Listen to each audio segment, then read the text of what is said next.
investigation into the shooting in Ashland. That's just outside San Leandro. The Alameda County Sheriff's Office and CHP are on the scene. KTVU's James Torrez was there. You just heard that press conference, James. Have you learned anything else about what happened? Sal, good morning to you here. We have learned a lot so far from some representatives with the Alameda County Sheriff's Office. You can see behind me, the scene's still very much active, and it's looked like this since about 2 o'clock this morning. Here's what we've learned so far. CHP caught wind of a car that was speeding along 580, headed eastbound, headed in this direction, just outside of San Leandro in the Ashland area.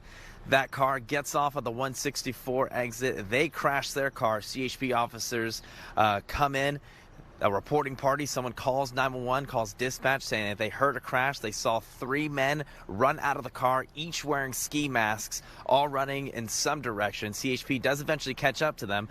An officer ends up fighting with 2 of those suspects. They say that those suspects tried reaching for the officer's weapon. At that time, that's when Alameda County Sheriff's deputies come in, step into the scene, and then at some point, both the deputy and the CHP officer fired shots. They shoot their guns, hitting at least one person now dead. Deputies also launched a drone in the air, suspecting that there may be more to this incident. They find the 3rd suspect hiding somewhere near some of the houses in this neighborhood that we are standing in the middle of right now.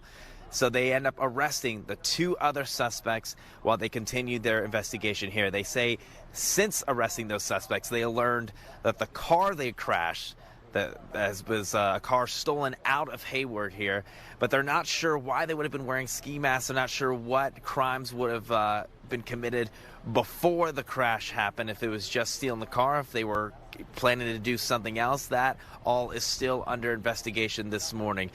We do know that the CHP officer and the Alameda County Sheriff's deputy that were involved, no injuries to them. They were caught in that fight with those suspects. They did shoot their guns, but they were not injured. As far as we know, and as far as the Sheriff's Office knows, the suspects in this case did not have any weapons of their own. That's something that they've mentioned to us a little earlier this morning. But a lot of these details, as they always are when we have news like this that is fresh and just happened just a few hours ago, a lot of details are still preliminary. A lot of updates are still expected to happen as the morning develops. And of course, once we have those updates, we will bring them to you. But just to recap, shots fired from both the CHP and from the Alameda County Sheriff's Office. 1 person now dead, 2 other people arrested this morning. Of course, again, once we have some more information, we will provide that to you. We'll send it back to you, Garcia and Sal. James Torrez, thank you. Well ahead of